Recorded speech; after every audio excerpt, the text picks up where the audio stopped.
probably this guy, William Randolph Hearst. In the early 1900s, he was a giant of newspaper publishing. At the height of his power, he was the publisher of 28 different newspapers all across the country, from New York City to San Francisco and everywhere in between. In addition to being a newspaper publishing giant, Mr. Hearst also dabbled in politics. He was twice elected to Congress from the state of New York. But what he really loved was art. William Randolph Hearst maintained one of the most impressive art collections in the whole country. He collected paintings, collected rugs. Oddly, he owned one of the world's finest collections of armor, like knights in shining armor from the medieval age. He had so much armor that he set aside a whole huge hall in his house just as an armor display area. And if for some reason you would like to see the amazing armor collection of William Randolph Hearst, you're in luck. You can see it, because it is right here at the Detroit Institute of Arts. In the main gallery of Detroit's legendary art museum, they've got, among other things, the vast William Randolph Hearst armor collection, because he gave it to the museum as a gift back in the mid-20th century. The Detroit Institute of Arts is one of the largest city-owned museums in the whole country. It is a prize, a civic crown jewel. The Detroit Institute of Arts houses about $1 billion worth of art, including original works from Rembrandt and Michelangelo and Caravaggio, Van Gogh, Matisse, Picasso, Rodin, Bernini, de Kooning, Donald Judd, Giacometti, Andy Warhol. It's a giant list of very important art.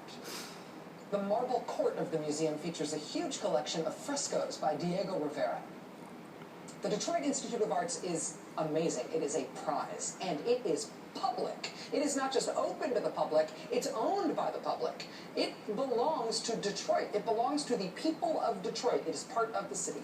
And over the next few months, all of the art owned by the museum, and therefore owned by the people of Detroit, is about to be appraised by experts with an eye towards selling it off, auctioning it off to the highest bidder piece by piece, scattering it to the winds. The Riveras, the Van Goghs, the William Randolph Hearst armor. It's all getting inspected and appraised by Christie's Auction House of New York City, which was hired last week by Detroit's emergency manager. There's no vote or anything on a decision like this. The emergency manager just gets to do whatever he wants on his own say-so with anything that belongs to Detroit. The emergency manager says this doesn't mean that he's definitely going to sell the contents of the museum. It's just that now that he has had the city file for bankruptcy, he wants to get a sense of how much it's all worth. You know, cash value, liquidation value, just in case. Is that legal? I mean, you might think, hey, this could be just this one guy's decision. The Michelangelo drawings aren't exactly his to sell, are they? That armor that William Randolph Hearst donated to the museum, to that public institution, to the city, could it just be sold off now for cash? If the museum has anything to say about it, the answer is no. The director of the Detroit Institute of Arts said this week that the museum is prepared to take legal action, if necessary, to block any potential sale of its collection.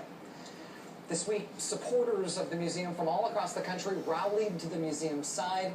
They did what they call a Day for Detroit. More than a dozen art-focused blogs and websites, essentially sounding the alarm about what's happening with Detroit's art museum, the risk to its collection. But because Detroit is under the control of an emergency manager appointed by the governor, what happens to the city's massive and important art collection isn't really up for public debate. It's basically just up for that one guy to decide. And it's not just in Detroit that this is happening. Democracy is dead in a bunch of different places across Michigan, thanks to the state stripping local officials of their power and installing instead individual emergency managers who rule unilaterally. In 6 cities across the state of Michigan right now, including Detroit, which is the state's largest city, it doesn't matter who you vote for to represent you anymore. The democratic process, local control of your city, that has been abolished. Maybe. Something interesting is afoot right now in Michigan that is maybe threatening to turn this whole situation upside down. One of the cities that's now under emergency management is the city of Pontiac, Michigan, which is just north of Detroit.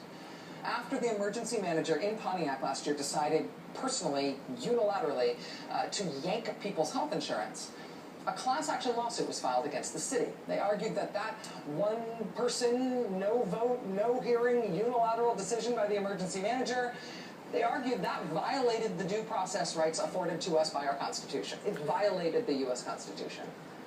Last month, a federal judge in Michigan ruled against the lawsuit, let the emergency manager's decision stand.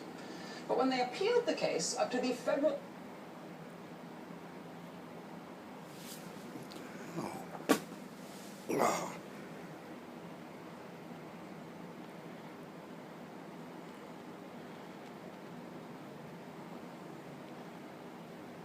Appeals court, which is just one level below the U.S. Supreme Court.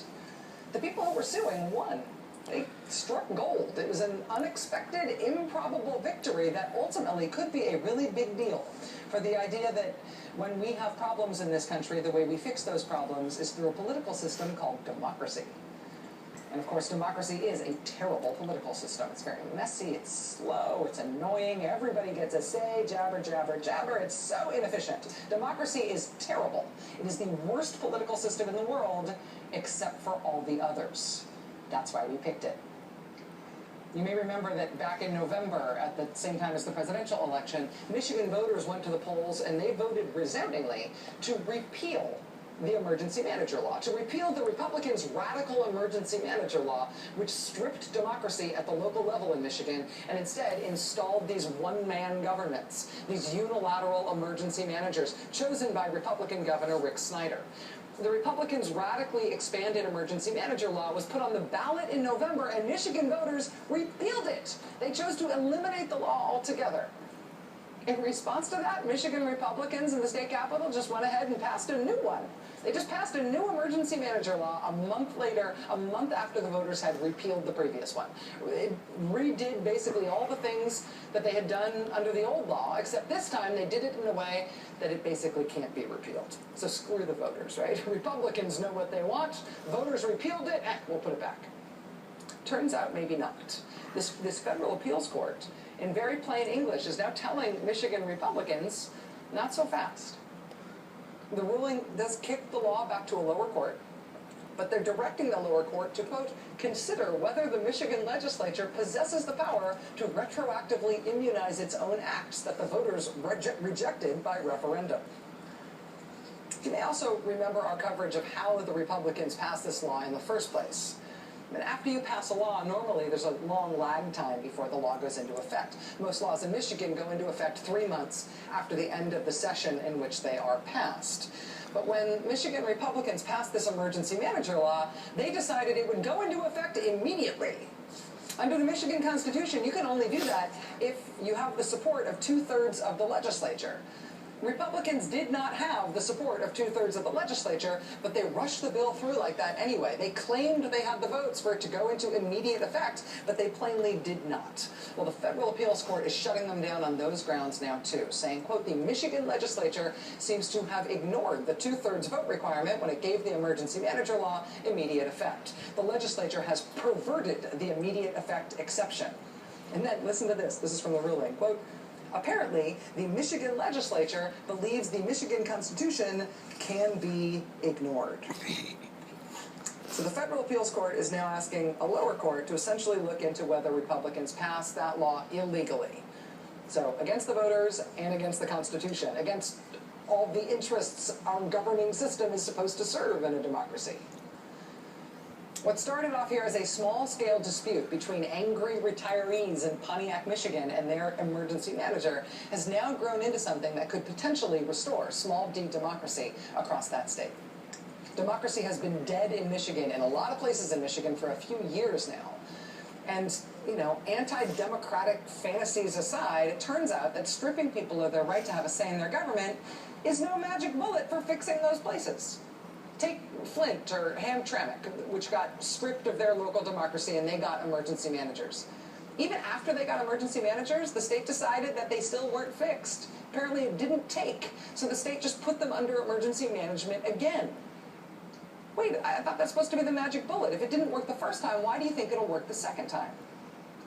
Or maybe in our country's great but troubled cities, citizens having a say and having a vote is not actually the problem. And therefore getting rid of democracy isn't the solution. It may be that Detroit's emergency manager, Detroit's unelected one-man government, thinks that selling the city's greatest assets, scattering them to the winds, is just what the city needs. That'll fix everything. But now, maybe the federal courts and the U.S. Constitution will intervene here to stop what Michigan Republicans are doing, and will make it so that one man's whims are not the deciding factor for what happens to the greatest civic treasures of one of America's once and future great cities. Watch this space. 50 years ago, Americans marched.